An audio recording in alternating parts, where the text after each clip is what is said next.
Hey, it's your boy, Mr. Brovicast, back with another video coming at you today. This is Tuesday, October 9th. I sold that one pretty well, didn't I? Okay. You're welcome. We're going to be getting in, this is my regular class, we're getting into the end of the lottery. Oh, by the way, if you like it, subscribe down there at the bottom. Coming out to you every day. Thank you. I watch YouTubers. So on here, Tuesdays. Your 9 weeks grade might have changed. I sent out to remind you yesterday because I had to put the grade in a different spot, so it just shifted things slightly. Review game tomorrow. Bring your stories because you get to use them. You're going to get a chance to win prizes and then candy and fun stuff like that. And your iPad could probably come in handy a little bit, and a brain if you have it. Short stories test coming up on Thursday, but we're going to do the review tomorrow to help you. Spirit Week tomorrow is Wednesday with this Twins Day. I have to see you and your twin together, either you physically standing next to them or a photograph or a picture or an iPad-logical thing where you can show me what they look like too. And you can do more than 2 people. That's fine. It doesn't get you more points. It just makes you more fancy. The notebooks are due Friday. If people are here today, I'm offering them the chance to turn the notebook in today for five extra credit points. But the drawback is anything wrong, I double the points that you miss.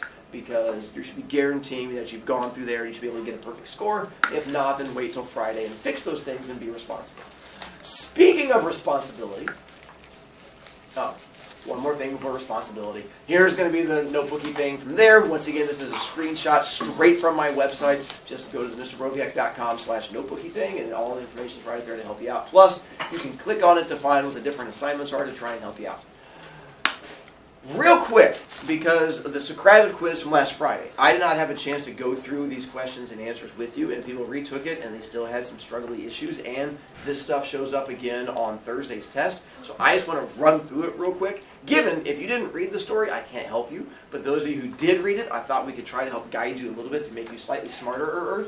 Where it says, 1, from the Hey You Down There story, which of the plot points would best be part of the story's exposition? 1, which part of the mountain is exposition? The boring beginning part. So of those, one of those is the thing we find out, the boring beginning part. By the way, A cannot work. You know why A definitely can't work? It's an internal conflict. Nicely done. So that leads you down to B, C, and D. 2 of those happen at the end of the story. 1 of those happens at the beginning of the story. Will Michael? B. Discovering that Calvin is in the process of digging a well is the only thing that happens at the beginning of the story. That would be your exposition part. So then, Hey You Down There, part 2. Given what happens at the end of the story, which did require you to read the story and get all the way to the end, and bring me a gift, another iPad. I've been collecting these things. That's my favorite. Look at that. I don't get to keep it after all. What a sad day. Which would be the best theme of the entire... What happens to Calvin at the end of the story? He gets eaten alive by horrible underground creatures. What kind of person is Calvin? Ooh, so which one of those would go to that idea? Karma. There you go. Good things happening to good people and same with bad people. Calvin's a big fat jerk. He gets eaten by an underground monster creature thing. So bad things happen to bad people. Which internal conflict is most important to the climax of the story? This one was probably legitimately tough because the climax of the story would be the part, well, once again, what's our definition of climax? The exciting game. And that'd be the part where Calvin's going down. He's like, I'm going to go kill me some underground people. I'm going to go down there and go get me some. And he goes down there, but right before he does that, Dora got something that she decides not to give to him.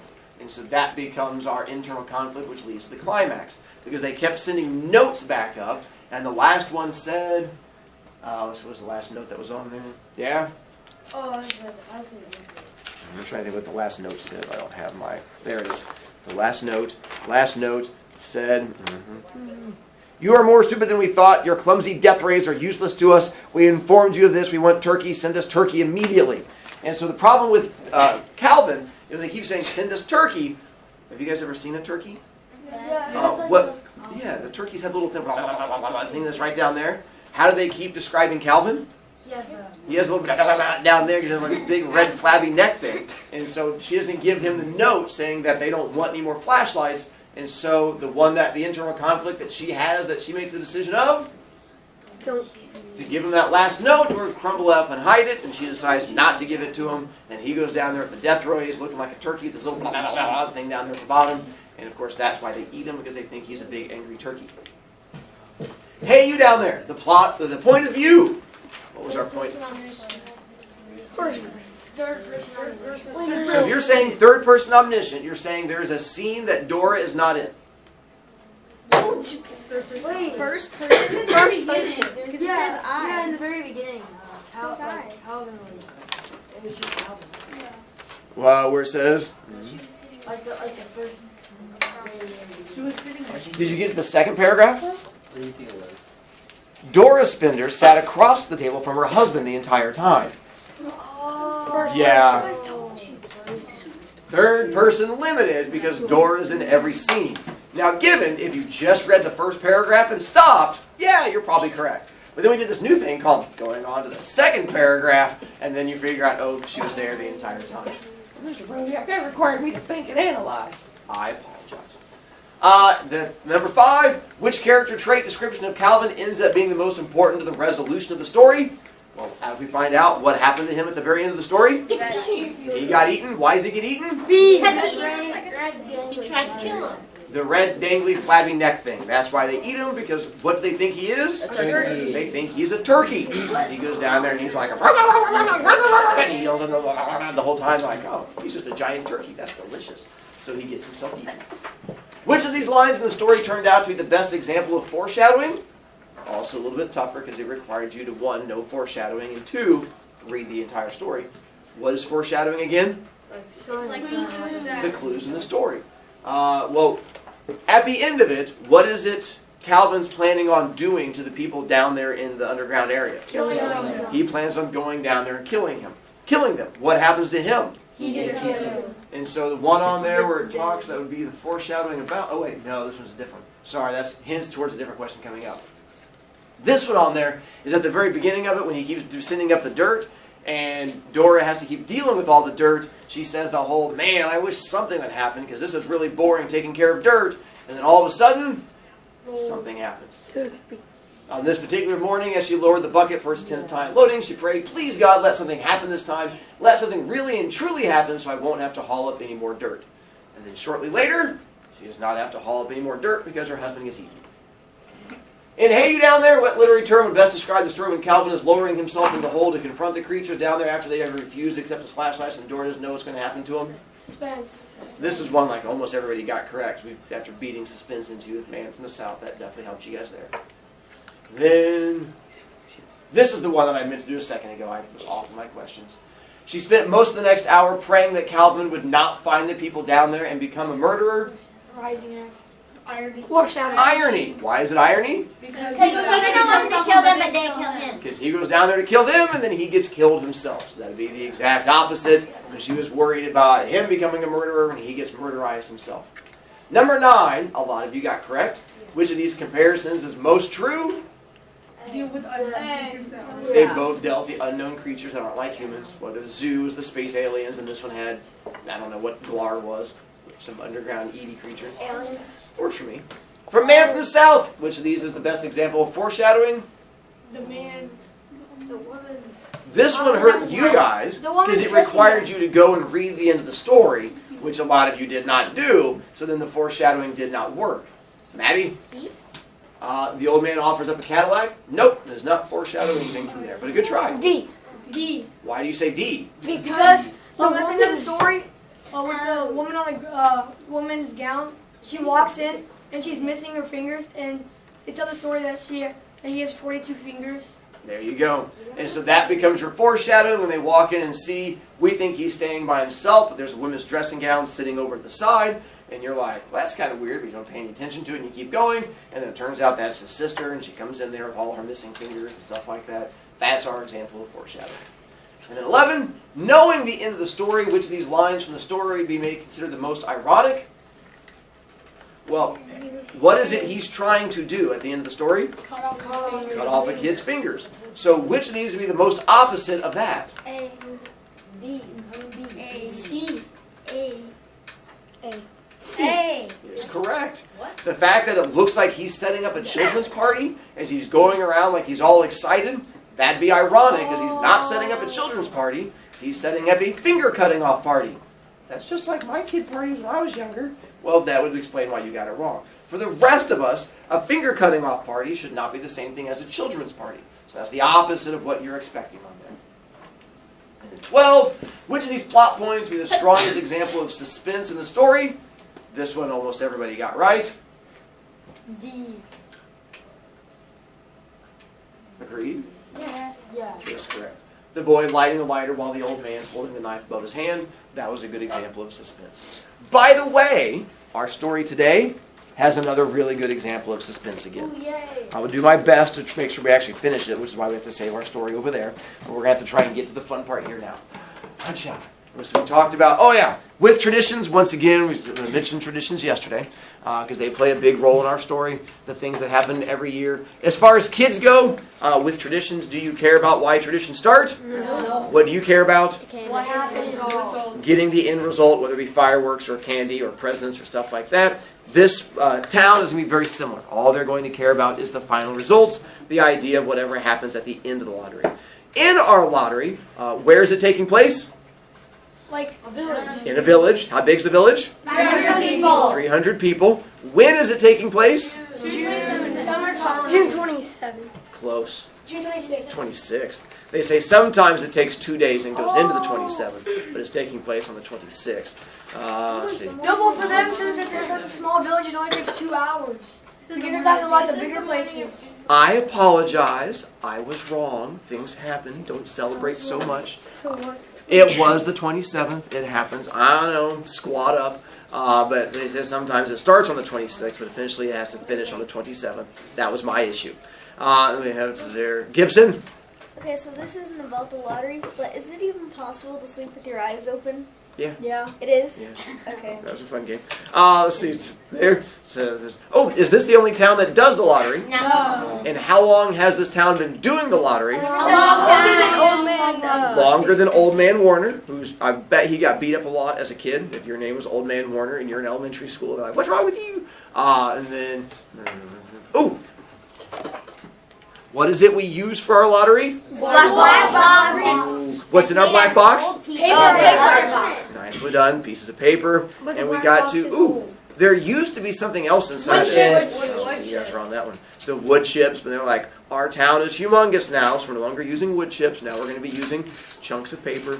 Not chunks, pieces of paper. It's like chunks, but smaller. And then we got to the fact that it's changed over time. And Black box is moldy. I'm not sure the black box is moldy, but it is definitely janky, old. They're saying like pieces of it are falling off, and that's where we got to. All right, so now we're on front side, right column, middle paragraph. We got through all the exposition. Now we have nothing but rising action and punch to the face. Yes. I'm so glad you guys celebrate getting punched in the face with a story. Not on their side though. Just as Mr. Summers finally left off talking and turned to the assembled villagers, Mrs. Hutchinson came hurriedly along the path to the square, her sweater thrown over her shoulders, and slid into place in the back of the crowd. I clean forgot what day it was, she said to Mrs. Delacroix, who stood next to her. They both laughed softly. Thought my old man was out back stacking wood, Mrs. Hutchinson went on. And then I looked out the window, and the kids was gone, and I remembered it was the 27th, and I came on running. She dried her hands on her apron. Mrs. Delacroix said, You're in time, though. They're still just talking away up there. Mrs. Hutchinson craned her neck to see through the crowd and found her husband and children standing near the front. She tapped Mrs. Delacroix on the arm as a farewell and began to make her way through the crowd. The people separated good-humoredly to let her through. 2 or 3 people said in voices just loud enough to be heard across the crowd, Here comes your Mrs. Hutchinson and Bill. She made it after all. Mrs. Hutchinson reached her husband. Mr. Summers, who'd been waiting, said cheerfully, Thought we were going to have to get on without you, Tessie. Mrs. Hutchinson said, grinning. You wouldn't have me leave my dishes in the sink now, would you, Joe? And soft laughter rang through the crowd as the people stirred back into position after Mrs. Hutchinson's arrival. Well, now, Mr. Summers said soberly, guess we better get started, get this over with so we can go back to work. Anybody ain't here?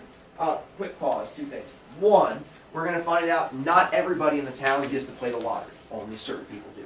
I realize I should give you a copy. It's my fault. So figure out who gets to play the lottery and who doesn't. And 2, pay attention to attitude, atmosphere, tone of the town. How are the people feeling, acting, and stuff like that? Are you picking up anything on their emotions as we go through it? So, anybody ain't here? Dunbar! Dunbar! Dunbar! Mr. Summers consulted his list. Clyde Dunbar. That's right, he broke his leg, hasn't he? Well, who's drawing for him? Me, I guess, a woman said. Mr. Summers turned to look at her. Well, wife draws for her husband, Mr. Summers said. Now, don't you have a grown boy who can do it for you, Janie? Although Mr. Summers and everyone else in the village knew the answer perfectly well, it was the business of the official of the lottery to ask such questions formally. Mr. Summers waited with an expression of polite interest while Mrs. Dunbar answered. No, Horace is not but 16 yet, Mrs. Dunbar said regretfully. Guess I got to fill in for the old man this year. Right, Mr. Summers said. He made a note on the list he was holding. Then he asked, Watson boy drawing this year? The tall boy in the crowd raised his hand. Here! I'm drawing for my mother and me. That's my teenage boy voice. I think I nailed it. He blinked his eyes nervously, ducked his head as several voices in the crowd said things like, You're a good fellow, Jack, and glad to see your mother's got a man to do it. Well, Mr. Summers said, guess that's everyone. Did old man Warner make it? Here! A voice said, and Mr. Summers nodded. A sudden hush from the crowd as Mr. Summers cleared his throat, looked at the list. All ready? Now, I'll read the names. Heads of families first, and the men come up, take a paper out of the box. Keep the paper folded in your hand without looking at it until everyone's had a turn. Is everything clear? Pause real quick. So if you figured out who gets to draw from the box? The leaders of the family. The leaders of the family, the men. Now, women sometimes get to draw from the box. When do the women get to do it? When the man's not there. When the man's not there to do it. Now, sometimes the man's not there to do it, and the woman still can't because who fills in instead? The son. Oldest son. Mr. Brovicast, that's sexist. Yeah, kind of. But you're going to find out there's a reason for this, not based on sexism. There's another reason for it that's going to connect a little bit later on. But for now, it is just the man that gets to come up and then draw from it. And then real quick, I realized I forgot to get out. Because have we found out what's on the paper yet? No. No. And I have a copy of what's on the paper, and I forgot to get it out. So I have to get that out real quick. I have one other little bit of bad news for you, which is, which won't seem like much now, but after we finish the story, the problem is you guys are going to have what's called information. And with this information comes power. Because you're really going to want to tell my other classes what happens in the story. And I know, you're probably, oh yeah, no one cares about learning. Trust me, you're going to want to. If I find out that you've ruined this story for kids in my 5th, 6th, or 7th period, 1, I charge you 10 B points straight off the bat. 2, when we get to our next fun things after fall break, I make you wait in the hallway when we get to the conclusion of each thing so you can't ruin it for people in the future.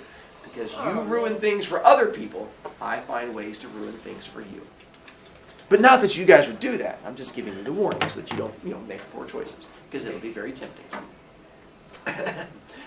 The people had done this so many times that they only half listened to the directions. Most of them were quiet, wetting their lips, not looking around. Wait, I forgot. Have we figured out tone, personality, feelings so far in the overall? Young? They're like nervous, like they don't want to do it. Right, I can They're do like that. Western. Western? No, well, like cowboys. They sound like. Your voice sounds like. Oh, I think I'm trying to do small town accent, but that could just be me. Cool. It's like they've done this so many times that they're like, it's no big deal, and they don't really care that much. All right. So we have sort of a disagreement there. We have nervous and not caring, which would be slightly a difference between the two. All right. Keep your ideas, your feeling for it, and we'll see what you keep going from there. Then Mr. Summers raised one hand high and said, Adams! A man disengaged himself from the crowd and came forward. Hi, Steve, Mr. Summers said. Mr. Adams said, Hi, Joe. They grinned at one another humorlessly, nervously. Then Mr. Adams reached into the black box and took out a folded paper. He held it firmly by one corner as he turned and went hastily back to his place in the crowd, where he stood a little apart from his family, not looking down at his hand. Allen! Anderson! Bentham! Seems like there's no time at all between lotteries anymore, Mrs. Delacroix said to Mrs. Graves in the back row. Seems like we got through with the last one only last week. Time sure goes fast, Mrs. Graves said. Clark!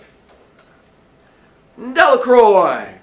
There goes my old man, Mrs. Delacroix said. She held her breath while her husband went forward. Dunbar! Mr. Summers said.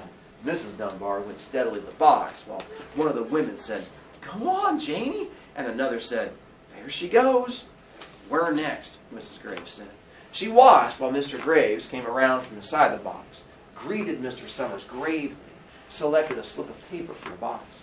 By now, all through the crowd, there were men holding the small folded papers in their large hands, turning them over and over nervously. Mrs. Dunbar and her two sons stood together, Mrs. Dunbar holding the slip of paper. Herbert! Hutchinson! Get up there, Bill, Mrs. Hutchinson said, and the people near her laughed. Jones! They do say, Mr. Adams said to the old man Warner, who stood next to him, that over in the North Village, they're talking of giving up the lottery. Old man Warner snorted. Pack of crazy fools! Listen to the young folks? Yeah, nothing's good enough for them. The next thing you know, they'll want to go back to living in caves and nobody work anymore. Live that way for a while. There used to be a saying about lottery in June, corn be heavy soon. First thing you know, they'd all be eating stewed chickweed and acorns. There's always been a lottery, he said petulantly. It's bad enough to see young Joe Summers up there joking with everybody. Some places have already quit lotteries, Mrs. Adams said. Nothing but trouble in that, old man Warner said stoutly. Yeah, pack of young fools. Martin! And Bobby Martin watched his father go forward. Overdyke! Percy! Oh, I wish they'd hurry, Mrs. Dunbar said to her older son. I wish they'd hurry. They're almost through, her son said. Well, you get ready to run tell Dad, Mrs. Dunbar said. Mr. Summers called his own name and then stepped forward precisely and selected a slip from the box. Then he called, Warner! 77th year I've been in the lottery, old man Warner said as he went to the crowd. 77th time! Watson! The tall boy came awkwardly through the crowd. Someone said, Don't be nervous, Jack. Mr. Summers said, Take your time, son. Zanini! After that, there was a long pause, a breathless pause, until Mr. Summers, holding his slip of paper in the air, said, All right, fellas. For a minute, no one moved, and all the slips of paper were open. Suddenly, all the women began to speak at once, saying, Who is it? Who's got it? Is it the Dunbars? Is it the Watsons? Then the voices began to say, It's Hutchinson. It's Bill. Bill Hutchinson's got it. Go tell your father, Mrs. Dunbar said to her older son. People began to look around to see the Hutchinsons. Bill Hutchinson was standing quietly, staring down at the paper in his hand. Suddenly, Tessie Hutchinson shouted to Mr. Summers, You didn't give him time enough to take any paper he wanted. I saw you. It wasn't fair. That's not the end of the story. That's the end of part 1. I've not given you part 2. I know what happened. So now, we found out what family won. And what family won? Hutchinson. Hutchinsons. How do they react to the news of their winning? They will Not cheat. very. At least Tessie is not. We don't know about the rest of the family, but Tessie seems to not be very happy or taking it very well overall. Have you noticed changes or perceptions as far as mood, tone, stuff like that? Yeah. Sam? She seems mad. She does seem mad. How about the rest of the town? They seem bothered by it. Gibson? They seem suspenseful, you could say. All right. I mean, we're getting ready to have a lottery. I can dig. Eckenbeard? They seem really chill about the situation. Like, they don't really care. Back to the not caring and the chill part. All right. Keep that in mind, by the way, as we get towards the end of it. The moods that you're picking up and how you think they feel. Keep that idea as we get farther into it. Ooh, we also found out something about other towns. And what did we find out about other towns? Giving up the lottery. So some towns are giving up the lottery. So apparently not every place wants to do the lottery, so there's a little bit of a difference on that part too. We still don't know what we win, but we're getting there in a moment. Part 2, I'm not going to hand to you because I don't trust you not to read straight to the end. So I'm going to go ahead and read through it from there. And plus, those terms that we were introducing with Man from the South, and we talked about suspense. Where does suspense come in the story? Falling action, no rising action. In the rising action. So this is what we're getting into now, is that whole suspense part as we find out. So we're going to figure out who wins. Oh, I'm going to try and only stop, I think, 2 more times. 1, we're going to find out that the lottery's not over. There is a second round to the lottery, and we're getting ready to do it again. So I'm going to have you figure out why they're doing the lottery a second time. So why? So they'll give you clues. You have to figure out why they're doing it again. All right. Let me back up just slightly where it says, suddenly Tessie Hutchinson shouted to Mr. Summers, "You didn't give him time to take any paper he wanted. I saw you. It wasn't fair." "Be a good sport, Tessie," Mrs. Delacroix called. And Mrs. Graves said, "All of us took the same chance." "Shut up, Tessie," Bill Hutchinson said. "Huh. Well, everyone," Mr. Summers said, "that was done pretty fast. Now we've got to be hurrying a little more to get done in time." He consulted his next list. Bill, you drew for the Hutchinson family. You got any other households in the Hutchinsons?" There's Don and Eva," Mrs. Hutchinson yelled. "Make my daughter take her chance." "Come on, married daughters draw with their husbands' families, Tessie," Mr. Summers said gently. "You know that as well as anyone else." "But it wasn't fair," Tessie said. "No, I guess not, Joe," Bill Hutchinson said regretfully. "My daughter draws with her husband's family. That's only fair. Well, I've got no other family except the 3 kids. Then, as far as drawing for families is concerned, that's you," Mr. Summers said in explanation. "And as far as drawing for households is concerned, that's you too, right?" "Right," Bill Hutchinson said. "How many kids you got, Bill?" Mr. Summers asked formally. 3. There's Bill Jr., Nancy, and little Dave. And then Tessie and me." "All right, then," Mr. Summers said. "Harry, you got their tickets back yet?" Mr. Graves nodded, held up the slips of paper. "Put them in the box, then," Mr. Summers directed. "And I'll take Bill's and put that one in, too."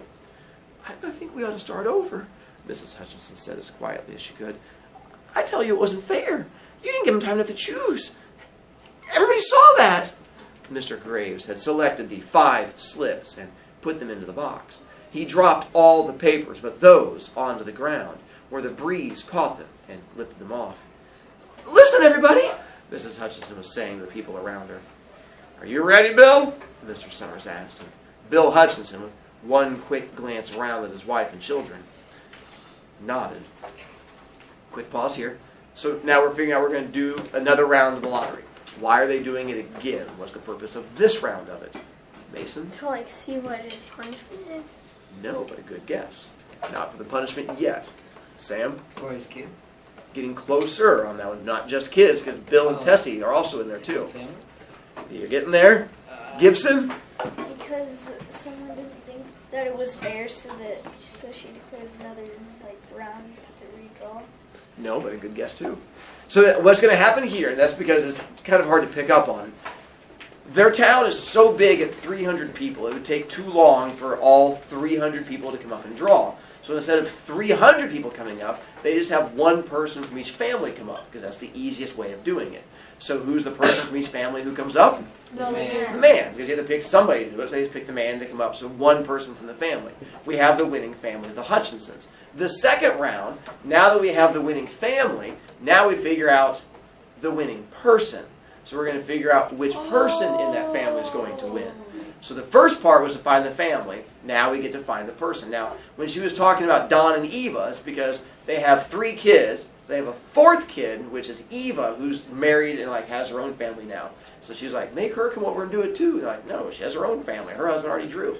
So she have mom, dad, 3 kids. So now we get to figure out which of these 5 people wins the lottery. Loud one. I feel like she's kind of panicked, Tessie? Tessie, because I feel like, it seems like it's a bad thing that's going to happen because he seems really worried, but Mr. Hutchinson kind of like seems to just accept it because it happens to most everyone. And how does the rest of the town feel now? Happy. They do seem, all right, I'll roll with that. Chill. Back to chill again. So much chill. Chill. We're going to find out, because now we'll figure out how the whole winning of it goes. So now each one have a chance to come up and draw. Remember, Mr. Summers said, take the slips and keep them folded until each person has taken one. Harry, you better help little Davy.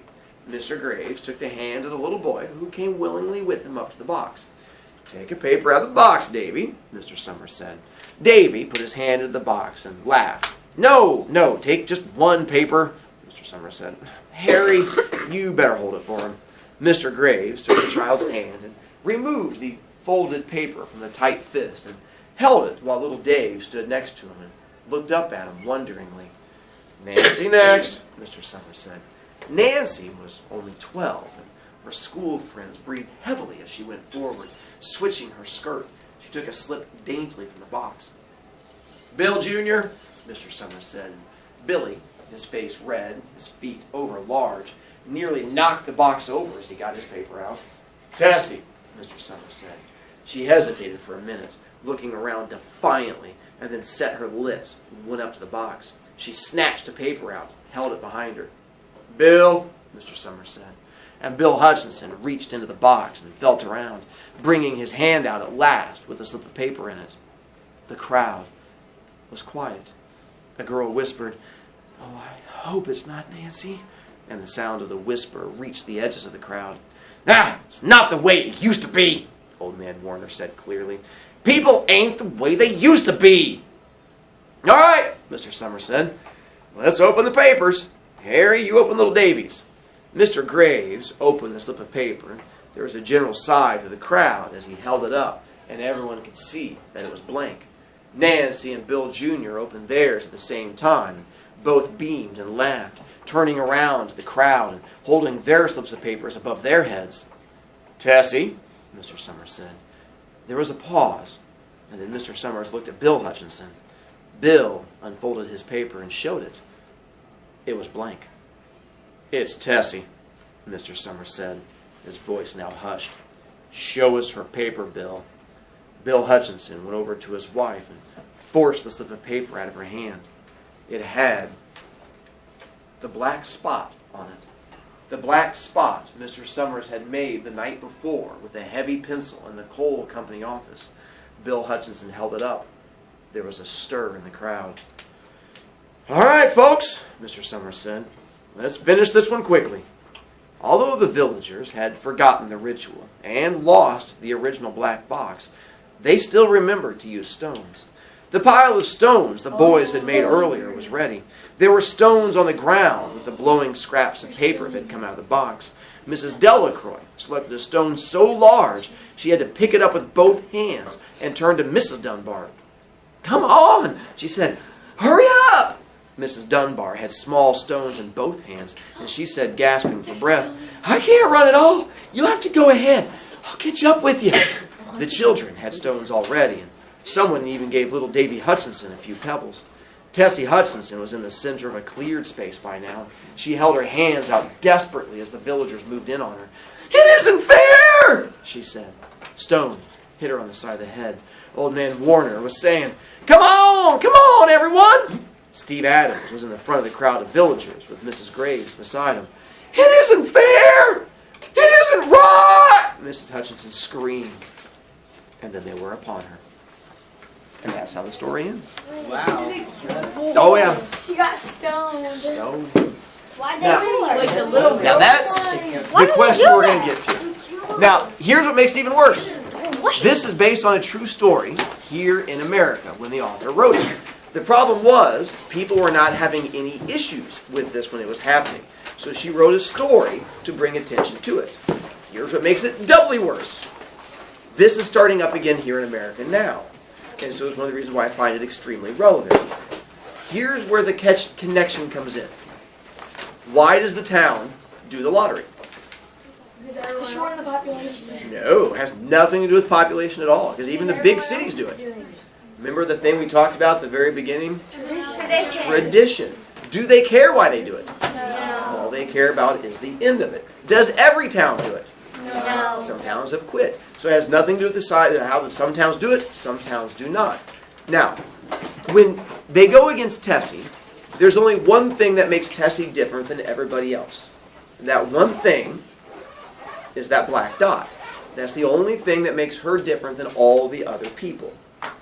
So the reason the author wrote this is, imagine what makes you different is not the black that's on a piece of paper, but expand it so it goes to the skin.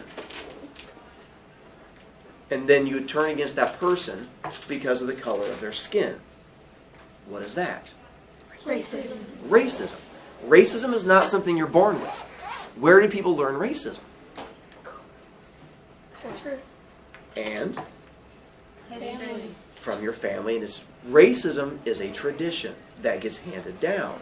And the idea that this was happening and no one saw anything wrong with it, she wrote this story to bring attention to it. The fact that people are handing down traditions that should not be handed down. The fact that you have to rage against them when you see something wrong. The fact that no one in this village saw anything wrong with it is something wrong in and of itself. That's why I like this story. As much as you guys get upset and rage against it, realize it's coming back now. The idea of hating people because of the color of their skin or where they're from. Something as simple as a black dot on a piece of paper. It's as silly as that separates you from somebody else and they turn against them. That's the power of the story. Now, the trouble you have is you cannot tell my other kids how our story is.